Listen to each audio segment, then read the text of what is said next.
The original Xbox is one of my favourite consoles of all time, and right now in 2026 I believe is the best time to start collecting for this console. In the UK in particular, it's dirt cheap right now and the games have never been so accessible. So go out to your local game shop and start collecting Xbox right now, because I feel like there's some essential games that you can grab for this console. What's going on, everybody? Welcome to Come On and Console. My name is Jason. Today you can see this is sort of like a buying guide, I suppose, if you're new to original Xbox collecting, you want some games to pick up. And like I said in the intro, guys, these games are super duper cheap right now. This collection that I've amassed for my own system has not cost me much money at all, really, and some of these games are so cheap that you could get them and a coffee and not really spend much at all, really. So yeah, let's get to the first category, and this will be only on Xbox, kind of. Obviously, I can't talk about original Xbox without talking about both of these games, Halo and Halo 2, absolute classics in the first-person shooter genre. People would argue that these games kind of proved that FPS could work on a console and work really well. I'm more fond of the original game, Halo Combat Evolved. I'm super excited for the remake. I can't wait to play that game again. I loved the original, I loved the remaster back in 2012. And I undoubtedly will love this Campaign Evolved remake, because I've seen the gameplay. Yeah, it looks incredible. Halo 2 for me, as much as I know it's a fan favourite among Halo fans, I remember picking this up on day of release in 2004 and beating it over that weekend and being fairly disappointed in it, and I can't really put my finger on why, but I have replayed it since obviously release day, and I do appreciate it a lot more now in terms of where it took the story. Really cool how you flip between Master Chief and the Arbiter is really cool way of telling a story from both the Covenant side of things and Master Chief's side of things. So I feel where they took the story in this is really cool. But I think what made me disappointed is that to finish this fight ending where you think you're going to land on Earth and do the final battle on Earth, and it turns out you have to wait to the third game. We had to wait 3 long years to go to Earth and fight. That stung a little bit, but yeah, I couldn't talk about original Xbox without not talking about pretty much the game that launched it, Halo Combat Evolved, and the sequel that pretty much solidified Xbox Live to the masses, Halo 2. The next game was arguably, for me, probably the best game on the system in my opinion. That is Ninja Gaiden. This game is absolutely incredible. I hate the term Dark Souls before Dark Souls, but I'm going to use it now because it's basically the epitome of hardcore difficult video games back in the day, before difficulty was the kind of realm of, like, From Software and being challenging, and people found love in those really challenging titles. This game for me back in the day was in that realm of, like, if you want hardcore difficulty and want to be kicked the hell out of, and even the tutorial boss could actually kick your ass, Ninja Gaiden was one of those. And it's part of the course with Ninja Gaiden, because I feel like the NES titles were rock hard as well, so having the reboot game being super difficult kind of makes sense for this game. And remember it being a beautiful looking game. I think the visuals still hold up to this day. You can play this in a remastered collection on the newer consoles, of course, but something about this original game for the original Xbox is that I feel like it ushered in that new character action style, and it added more challenge to it. And this is, obviously it runs the gamut of similar kind of character action games like Devil May Cry and God of War. But I would argue these games, especially this one and the second one for 360, almost like beat them in my opinion. When it concerns character action games, this game's one of the best of this generation, and obviously it's a must-have of the original Xbox. If you can get Ninja Gaiden Black, I would recommend that version over the original vanilla version. But Black has become somewhat of a collector's item on original Xbox, so it commands a high price. This game you can pick up for like £3. So if you don't care about the additional stuff that Ninja Gaiden Black includes, I do recommend just picking up this vanilla release. It's awesome. And plus, I kind of prefer the artwork on this one as well. That's Ninja Gaiden. Next up on this video is a game where... Next up is a platforming game at a time where you would think that, you know, mascot... Next up is a game in the platform... Oh my god, Jason, fucking talk, you twat. Next up is a mascot platform game at a time where you'd think mascot platformers were pretty much extinct at this point, right? Original Xbox, PlayStation, you had a few of them, but it was coming to its trend end, I guess you'd say. But this was a game called Blinx the Time Sweeper. This game is a lot of fun. It's got loads of like different ways of achieving and beating the levels, and you can pick up certain things that give you kind of time manipulation powers. You can pause time, rewind time, fast forward time. Yeah, there's loads of different power-ups you can do in this game. Yeah, you can do slow-mo, you can rewind time, fast forward. You can even record the action and replay it with friends. Well, you could back in the day. But yeah, this game still holds up today. You can play this on Xbox Series X, backward compatible, and it still runs great. I think it has a bit of a boost as well for that. But if you're strictly only if you're playing on the original hardware, this game still plays great. I love it. If you love mascot platformers and you were brought up with stuff like Super Mario, Sonic the Hedgehog, and you want that in kind of like a, you know, more of a 3D kind of weird kind of time manipulation kind of gameplay, this game is awesome. That's Blinx the Time Sweeper. Next up is one of my favourite games on my system, and that is Fable. I remember getting this game and being absolutely blown away by what you can do, how your choices kind of didn't matter, but you know, as a younger kid, you think they are doing stuff to the world. I love this game. I still think it holds up really well today. Even the anniversary edition is really good if you want to have a more up-to-date version of this game. And the new game that's coming out next year looks absolutely incredible. They've seemed to be holding onto that DNA that made these games special to me. I still have a fondness to this original game over the sequels.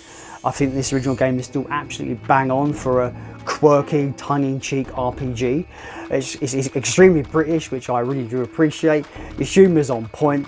I feel like you can go through this game in multiple different ways in terms of how you kind of present your character to the world of Albion. Like you could be actually a complete horrid knobhead in this game, and with a smile. So that's me usually. I'd be an absolute knobhead in this game. And the cool thing about the morality system in Fable is that people will address you differently. They will kind of, you know, if you're really horrible, they will cower in fear when they see you. You eventually grow horns to show how evil you've become. So yeah, it's a really fun RPG. I think it holds up great. It's one of the pinnacle games for me when it concerns Xbox original, you know, games. This is definitely a game you want to pick up for the original Xbox if you want some good RPG action. And I feel like Fable has all of it in spades and has that kind of humour that I feel like some people could really actually have a good laugh with. But yeah, I like this game a lot. It's another really cheap game. You probably could pick it up for about 4 or 5 quid. So yeah, recommend Fable for the Xbox. Next up is, in my opinion, one of the best racing games on the system. In terms of the console champion only on Xbox branded games, that's Outrun 2. This game, one of the best looking games on the system for me. It looks absolutely amazing in my opinion. It looks so good. Completely just gives you that Outrun DNA 100% through and through. There's loads of things to do in this game. Mission mode is super fun. The actual drift mechanic is super satisfying to pull off. And yeah, going as fast as you can throughout these levels is just super good, super good and satisfying. So one of the best racing games on the system in my opinion. And yeah, I can't recommend it enough. It's one of the pricier games from what I remember. I say pricey, I think I paid about 15 quid for it, so it's quite a pricier one, but I think it's worth every penny. I think there's so much content in this game, there's so much fun to be had here, that it's definitely a must own for the Xbox. Next up is another racing game. I've picked this one because I prefer this one over the original. I couldn't miss off the Project Gotham Racing series. This is Project Gotham Racing 2. I think it's hands down bigger, better and just a more fun game than the first game. I could easily put the first game here as well, because that game really is like, it showed what the graphics could be on the original Xbox. But I feel like this game is bigger, better. It looks amazing, especially for the time. It was unbelievable in the time. And yeah, I remember playing this for fucking hours and hours and hours back in the day. Golden age of racing games, in my opinion. The early 2000s were just absolutely chock full of amazing racing games, be it simulation or arcade or anything in between. Project Gotham Racing 2 is one of the best, in my opinion, from that time period, and one of the best racing games on the Xbox.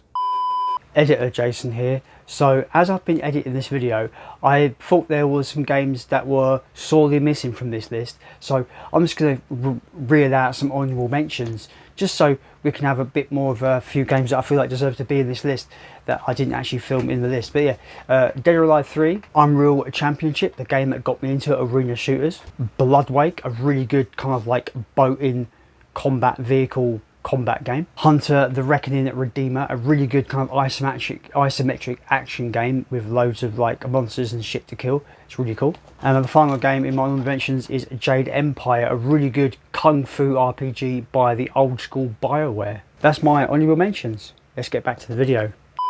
Let's move over to a new category with this one. I'm calling this category Impeccable Ports.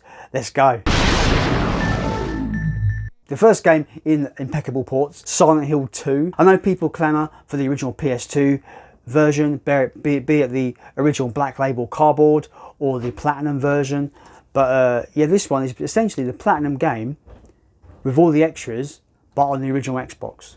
Infinitely cheaper than the PS2 variants, and it plays, in my opinion, just perfectly fine. It's basically the version you want to get if you want the really expensive Platinum with all the extras, but you get it on the Xbox. I think it's awesome. It's an awesome port. Impeccable port, of course. I feel like it's on par, if not better, than the PS2 version.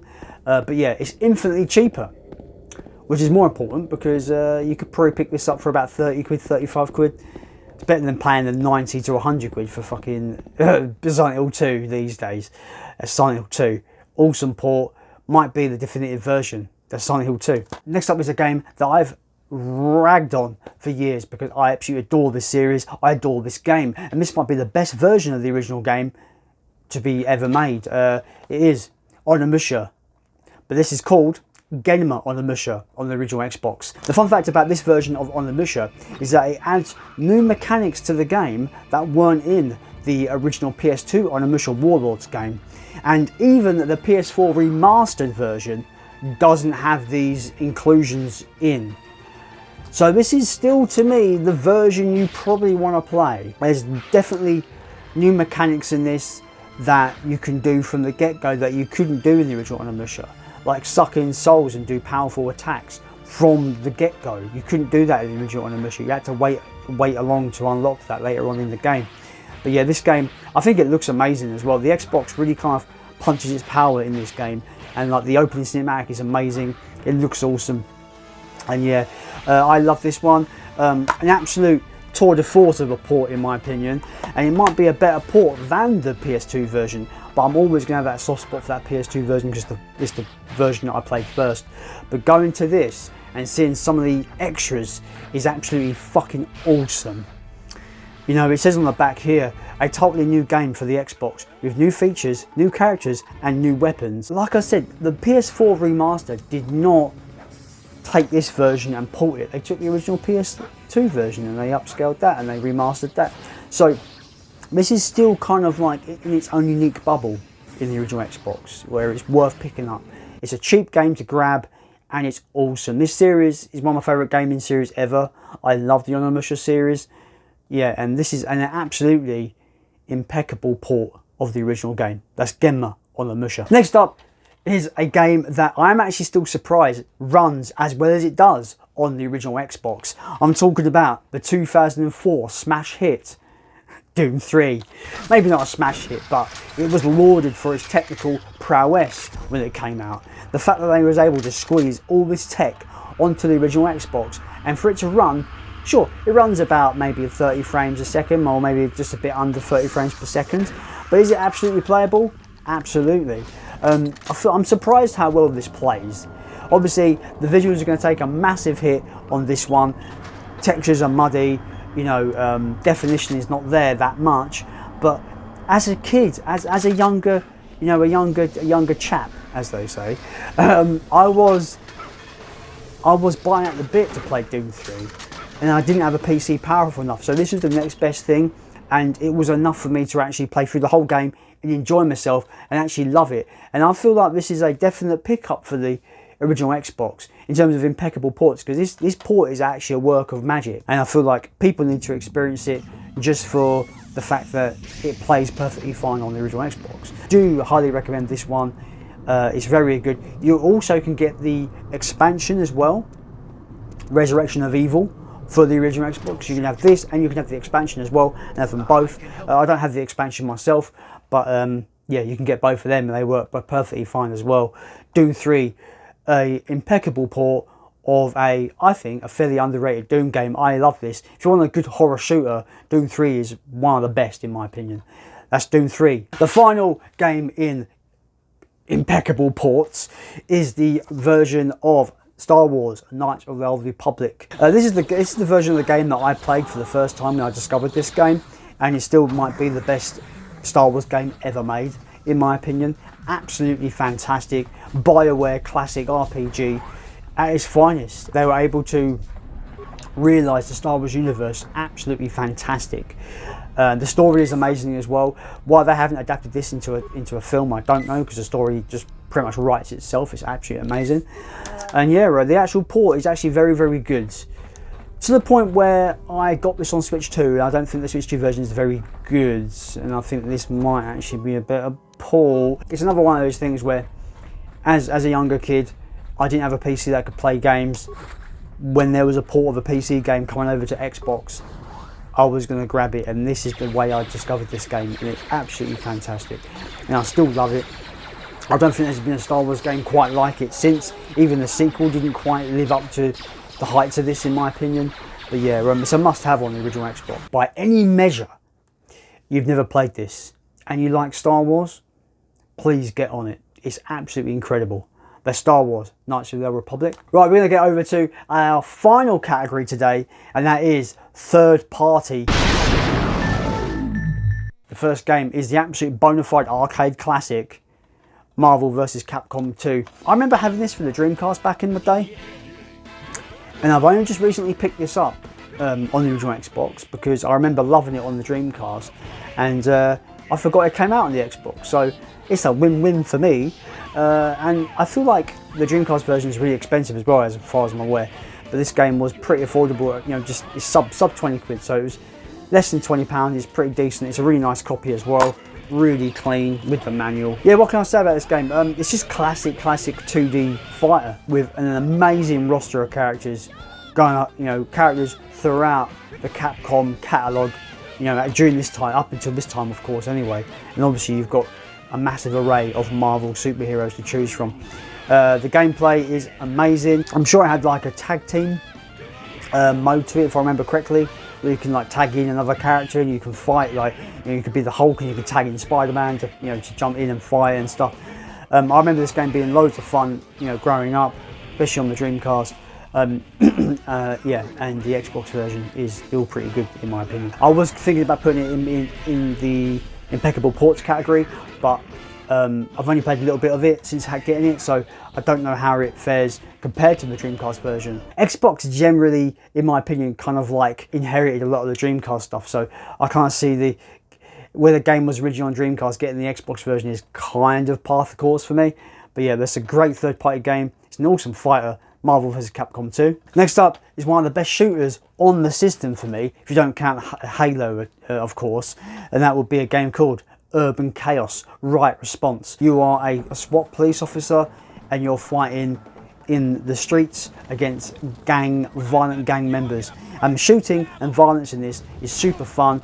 There's loads of other elements you have to go through as well, like you team up with a firefighter, and they have to break down doors for you and check if the door isn't like under pressure with the flames, so they've got to just check stuff. There's loads of things here that are really unique for the type of game that it is, and especially when you're taking out leader of gangs. There's like almost sort of kind of like a mini game involved with it, where you've got to make sure you're going to shoot them and not the hostage and stuff like that.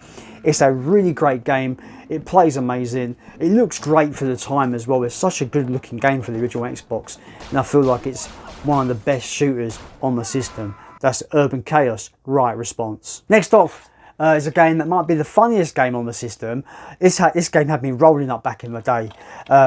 Super tongue-in-cheek, not to be taken seriously, a ridiculous story, stupid characters, but it's all about the arsenal. The weapons in this are stupidly silly and super fun to use. I'm talking about a game called Armed and Dangerous. This game is so, balls to the wall stupid that it's so fun. As you can see there, the guy has a shark gun, which shoots sharks into the ground, and they burrow and they burst up and they eat your enemies. It's super fun. Yeah, this is just a stupid fun game. It's super British. It's got super quirky comedy to it. The characters are super funny, but the gameplay is super fun. Run and gun action with absolutely stupidly over the top weapons, weapons that shoot like mini nukes, or you've got, like I said, the shark gun. Yeah, there's some really cool weapons in this. 17 outlandish weapon. There's something called the Vindaloo rocket launcher, for example. Yeah, this game is just silly, over the top action with loads of stupid comedy. If you love this kind of stuff, like I do, it's super fun. It's a must buy for the original Xbox. I absolutely love it. I played it a little while ago just to jog my memory, and it's super fun even now. I still actually have a blast with it. So that's Armed and Dangerous, a game all about its arsenal and its weapons, but it's got the comedy in there to have a great fun time. That's Armed and Dangerous. The next game in this video is a really cool detective game, H.P. Lovecraft, story, horror, Call of Cthulhu. Dark Corners of the Earth. This game is absolutely fantastic. It's an amazing Xbox game. I highly recommend this one, guys. I really do. If you like that kind of, solving puzzles but being like a detective, but then you might have to like fight horrific monsters as well with your handguns and stuff, and you've got to keep your sanity in check as well, because if the more crazy disturbing shit you see in this game, the more it will weather your sanity. Yeah, if your insanity meter goes to 0, your character will unfortunately kill themselves because they can't handle the stress of what they're seeing. An amazing horror game, an amazing kind of like a mystery detective game. It's all inspired by the Fisherman of Innsmouth stories. Yeah, absolutely love this one. One of the best games for the system for me in terms of that kind of slow burn horror. Absolutely fantastic. Again, it's a game that's kind of trapped, when it concerns consoles anyway, it's trapped on Xbox. It didn't come out for any other consoles. It is out on PC, but I'm not sure how good that PC version is, so I can't comment. They did do almost like a reboot game on PS4 that I didn't particularly like, unfortunately. It wasn't like a straight up re-release or a remake. It was a kind of a different thing, but it was called Call of Cthulhu. But this game is awesome. It's Call of Cthulhu. The final game in this video is a game by Sega. I love this game. It's so fun. It's called Gun Valkyrie. One of the more pricier games on the list. It's about 25-30 quid. You're this Gun Valkyrie. You're in this kind of power suit. You go onto these planets and you have to kill the aliens in the kind of almost like bug aliens. Super fun combat. Really brutal kind of punishing difficulty. Yeah, I love it. I think it's absolutely fantastic. Gun Valkyrie. It's quite an apt game to really end on, really, because I feel like it's really kind of like forgotten about. It's overlooked. No one talks about it, and I think it's one of the best games on Xbox, in my opinion. Power Rangers crossed with Starship Troopers, where you're in a power suit and you're killing bugs on planets. It's pretty awesome. That's Gun Valkyrie. So that is it, guys. Those are my picks for essential original Xbox games. Let me know if you've got any of these games in your own collections and what you think about games that you may have not heard of before, but you've seen gameplay in this video. Let me know in the comments down below. And as always, guys, let's continue to recommend games for your collection.